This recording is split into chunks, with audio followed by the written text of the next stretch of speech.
Chapter 6. The Soul Slumber. In connection with the subject of the soul's slumber, of which we have spoken of in the preceding chapter, we take the liberty of quoting from one of our earlier works, in which this subject was briefly touched upon as follows. The process of sinking into the restful state, and the soundness and continuance thereof, may be interfered by those who left in the earth life. A soul which has something on its mind to communicate, or which is grieved by the pain of those left behind, especially if it hears the lamentations and constant calls for its return, will fight off the dreamy state creeping over it, and will make desperate efforts to return.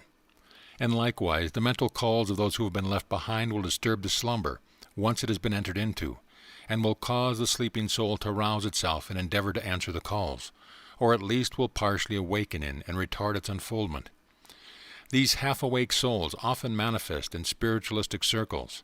Our selfish grief and demands often cause much pain and sorrow to our loved ones, who have passed over to the other side, unless they have learned the true state of affairs before they have passed out, and refuse to be called back, even by those whom they love.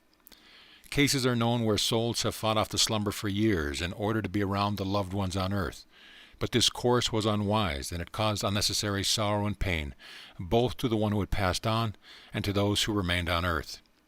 We should avoid delaying by our selfish demands the progress of those who have passed on. Let them sleep on and rest, awaiting the hour of their transformation. To do otherwise is to make them die their death several times in succession. Those who truly love and understand always avoid this, for their love and understanding bids them let the soul depart in peace, and take its well-earned rest and gain its full development. This period of soul slumber is like the existence of the babe in the mother's womb. It sleeps that it may awaken into life and strength. There is another phase of this particular stage of the soul progress, which should be referred to here again. Again we quote from what we have previously written on the subject as follows. It is only the soul of the person who has died a natural death, which sinks at once, if not disturbed, into the soul slumber. Those who die by accident, or are killed in other words, those who are passed out of the body suddenly, find themselves wide awake and in full possession of their mental faculties for some time. They often are not aware that they have died, and cannot understand what is the matter with them. They are often fully conscious for a short time of life on earth, and can see and hear all that is going on around them by means of their astral senses. They cannot realize that they have passed out of the body, and are often sorely perplexed.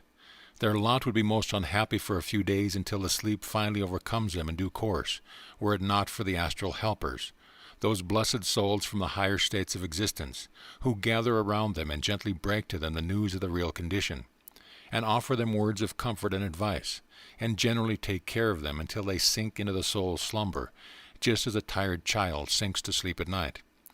These helpers never fail in their duty, and no one who passes out suddenly, be he or she good or bad, is neglected, for these helpers know that all are God's children and their own spiritual brothers and sisters. Men of high spiritual development and powers have been known to pass out of their physical bodies temporarily, dwelling in their astral bodies for the purpose of giving aid and advice in time of great catastrophes, such as the Johnstown flood and the Titanic disaster, or after a great battle when immediate advice and assistance were needed.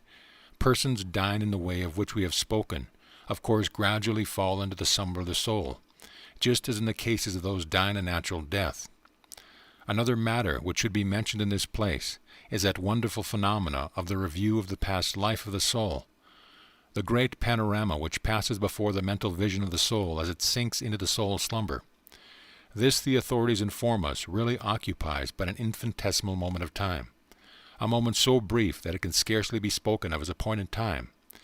Yet in this brief moment the soul witnesses the panorama of the life it has passed on earth. Scene after scene, of infancy to old age, passes before it in review.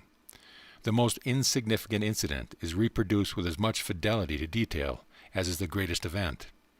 The subconscious planes of memory unfold their secrets to the last. Nothing is reserved or withheld.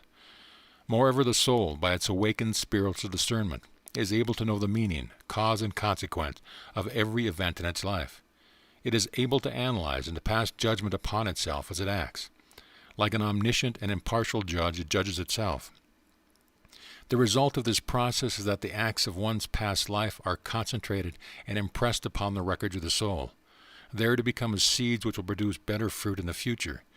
These seeds serve to bear the fruits of future character in future lives at least, so far as the acquired characteristics and desires will admit of. To those who may object that it is impossible for the mind to grasp the events of a lifetime in the space of a moment of time, we would say that psychology will inform that even in ordinary earth life this is possible. For there are many recorded cases in which a person nodding into slumber has dreamed of events which have occupied an apparent period of many years. An ordinary dream time is particularly reduced to a small unit, and in the state of which we speak the process of concentration is intensified, and the single point of time covers the period of the longest life. The soul carries with it into its slumber state a concentrated record of its entire life, including the seeds of its desires, ambitions, likes and dislikes, attractions and repulsions. These seed ideas soon begin to sprout and bear blossom and fruit, not only in future incarnations, as are these manifest, but also in the life of the soul on the astral plane. For kind nature does not impose on the soul the task of living out and outliving all of its tendencies in future incarnation, but so arranges that many of these strong impulses shall be manifested and worn out on the astral plane, so that the soul may leave them behind when it is reborn in the new earth life. And it is toward this fruition that the soul slumber serves.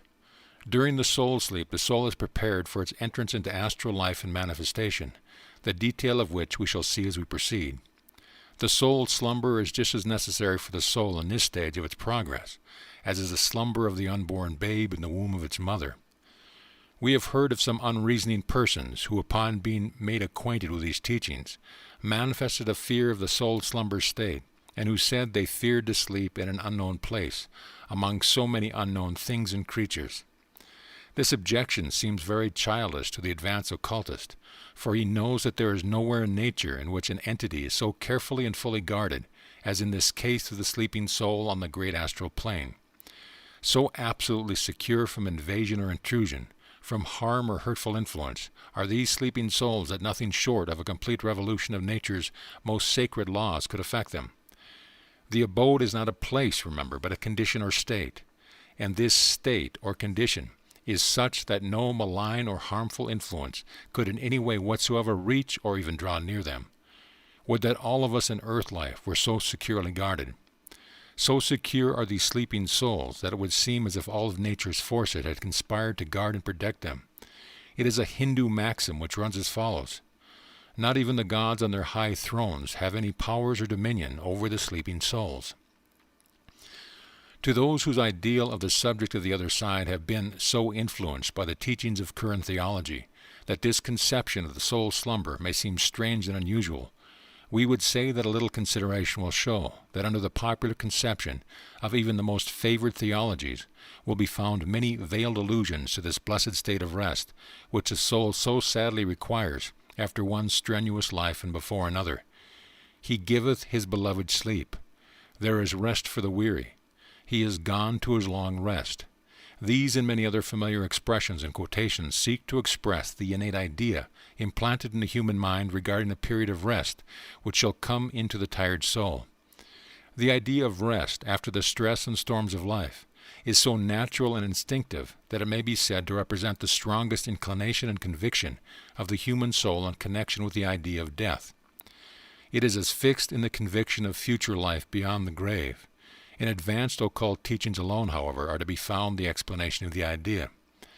The soul which is instructed regarding the existence and nature of this period of soul slumber will find nothing but satisfaction in the contemplation thereof. It will learn to regard this state of its future existence as a blessed balm and comfort. It will feel toward this state that which we find expressed in the words of the old song: "And calm and peacefully do I sleep, rocked in the cradle of the deep, as rest securely resting on the bosom of the great ocean of life." Rest, calm, peace, security, protection. This is the condition of the soul slumber on the astral plane. End of chapter.